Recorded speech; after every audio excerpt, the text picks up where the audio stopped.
எங்க உங்க அப்பாவையா காணோம்?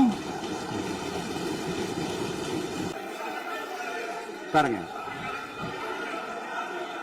பாருங்க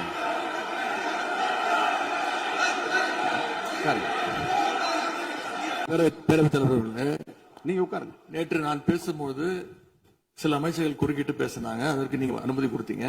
அதே மாதிரி இன்னைக்கு முதலமைச்சர் பேசும்போது சில வார்த்தைகள், தவறான வார்த்தைகள் பேசுறாரு. அவர் பார்ட்டி ஃபண்ட் அப்படின்னு சொல்லியிருக்கிறாரு. அவர் அமைச்சர் அந்த பார்ட்டி ஃபண்ட் எந்த பார்ட்டின்னு கூட சொல்ல தைரியம் இருந்தா சொல்லுங்க, நாங்க அதெல்லாம் ஃபேஸ் பண்ண தயாரா இருக்கோம். எதையும் ஆதாரத்தோடு எதையும் பேசுங்க. நீங்க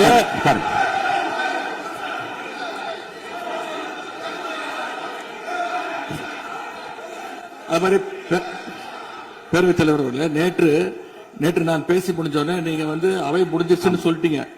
நாங்கெல்லாம் வீட்டுக்கு போயிட்டோம். வீட்டுக்கு போய் டிவி போட்டு பார்த்தா அங்க இன்னொரு அமைச்சர் இன்னும் பதில் சொல்லிட்டே இருந்திருக்கிறாரு. அதற்கெல்லாம் நாங்க இப்ப என்ன பதில் இது, என்ன மரபு இது? நீங்க இப்ப பேசிக்கிட்டே இருப்பீங்களா? நாங்க அதை பார்த்துக்கிட்டே இருக்கணுமா? அதே மாதிரி இன்னைக்கு முதலமைச்சர் அவர்கள் பேசும்போது நாங்களும் அமைதியா கேட்டுட்டு தான் இருந்தோம். ஆனா சில கருத்துக்கள் அவர் பேசும்போது அதை நாங்க அனுமதிக்க முடியாது.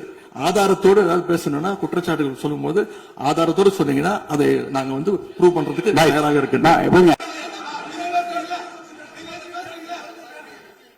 மாண்புமிகு உறுப்பினர்கள் அமைதி காக்க வேண்டும். நேற்று எதிர்க்கட்சி தலைவர் பேசுகிற போதும் அவர் பேசுகிற எல்லாவற்றுக்கும் நான் அனுமதி அளித்தேன்.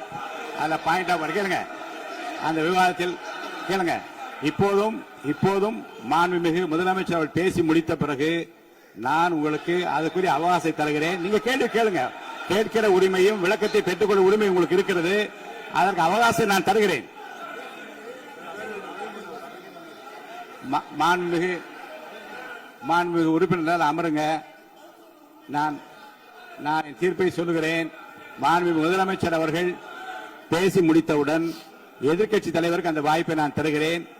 நிச்சயமா அந்த கேள்வி கேட்கலாம். உட்காருங்க எல்லாரும். பேரவை முன்னவர் பேசுங்க. மாண்பு பேரவைத் தலைவர் அவர்களே, இன்று இவர்கள் முயற்சி செய்வது, அவர் ஆளுங்கட்சியாக இருக்கின்ற போது இருங்க, நான் சொல்லிடுறேன் பிளீஸ். ஒரே நிமிஷம் நான் சொல்லிடுறேன் பிளீஸ்.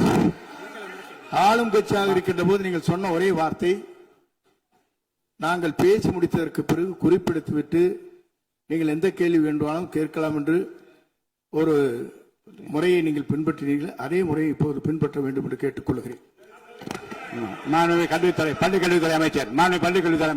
மாண்புமிகு பேரவைத் தலைவர் அவர்களே, நேற்றைய தினம் கூட எதிர்க்கட்சி தலைவர் சொன்னதை முழுமையாக கேட்டு இறுதியில் ஒரு வாய்ப்பு தந்தீங்க. அதுவும் இல்லாம இந்த நேரத்தில் நேரலையில் நீங்களும் பாக்குறீங்க.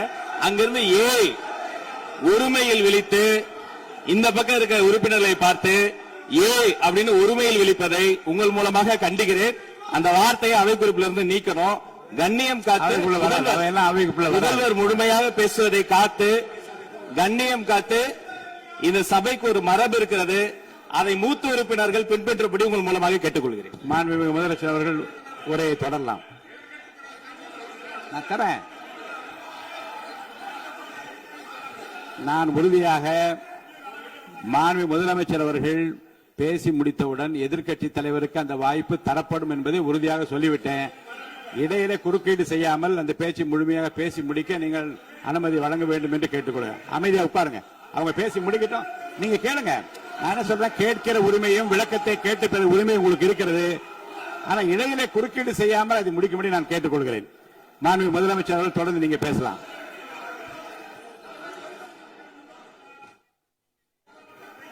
எதிர்க்கட்சி தலைவர்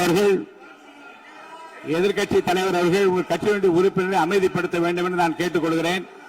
உங்களுக்கு வாய்ப்பு தரவில்லை என்றால் அவர் எழுந்து நிற்பதில் நியாயம் இருக்கு. வாய்ப்பு தரப்போகிறேன். நான் முதலமைச்சர் அவர்கள் பேசி முடித்தவுடன் உங்களுக்கு வாய்ப்பு தரப்படும். அது வரைக்கும் உங்களுடைய உறுப்பினரை அமைதி காக்க நீங்கள் தான் பார்த்துக் கொள்ள வேண்டும். மாண்புமிகு அவை முன்னவர். மாண்புமிகு பேரவைத் தலைவர் அவர்களே, அவர் அப்போது சொன்னது வேறு, இப்போது நடந்து கொள்கிற முறைகள் வேறாக இருக்கிறது.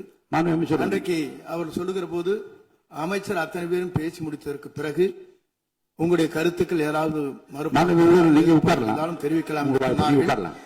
இப்போது பின்பற்றினால் நன்றாக இருக்கும். நீங்கள் அதற்காகத்தான் சொன்னீர்கள்.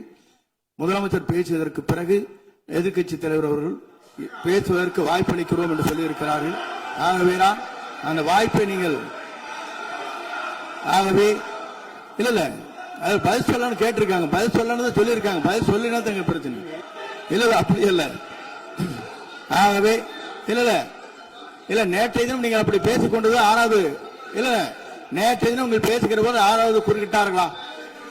நீங்கள் பேசுகிற போது யாருமே குறுக்கிடவில்லை. நீங்க எவ்வளவு பேசினீர்கள், எவ்வளவு வார்த்தைகள் பேசினீர்கள் என்பதெல்லாம் எங்களுக்கு தெரியும். யாருமே அதில் குறுக்கிடவில்லை. இது முதலமைச்சர், எங்கள் முதலமைச்சர் எதிர்க்கட்சி தலைவர் பேசுகிற போது யாரும் குறுக்கிட வேண்டாம் என்று சொன்னார்கள். அதை நாங்கள் பின்பற்றினோம். ஆனால் இன்றைக்கு நீங்கள் பின்பற்றவில்லை என்றால் வேதனையாக இருக்கிறார். அவர் ஒரே ஒரு வார்த்தையை தான் சொன்னார். பார்ட்டி ஃபண்ட் என்ற வார்த்தையை கேட்டு எதிர்க்கட்சி நண்பர்கள் கோபப்படுகிறார்கள். ஆனால் அதன் மீது உங்களுக்கு பாயிண்ட் ஆஃப் ஆர்டர் தருவதாகவும் நீங்கள் சட்டப்பேரவை தலைவர் சொல்கிறீர்கள். நேற்றைய தினம் இதே போல வெற்றி தலைவர் அவர்களினுடைய வழிகாட்டில் வளர்ந்த நாங்கள் சகிப்புத்தன்மையோடு அவர்கள் பல வார்த்தைகள் சொன்னார்கள். புதிதாக சோஃபா மாடல் என்றார்கள், குதிரை பேரம் என்றார்கள், எத்தனையோ வார்த்தைகள் சொன்ன போது சகிப்புத்தன்மையோடு அதை கேட்டு பொறுமையாக இருந்தோம். இவர்கள் குதிரை பேரம் எல்லாம் அவைக்குள் நீக்கப்பட்டு விட்டது. சரி, சோஃபா மாடல் என்று சொன்னார்கள்.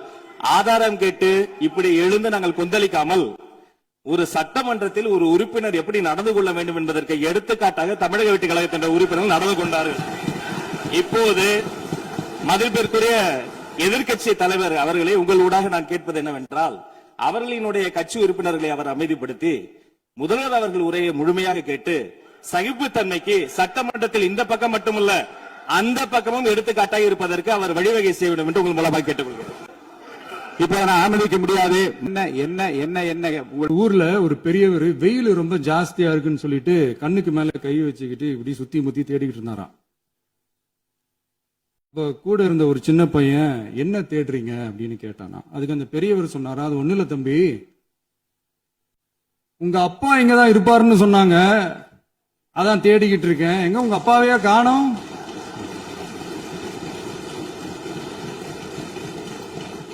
இல்லங்க, எங்களுக்கும் நக்கலா நையாண்டியா சம்பந்தம் இல்லாத குட்டி கதை இதெல்லாம் எங்களுக்கும் பேச தெரியும்.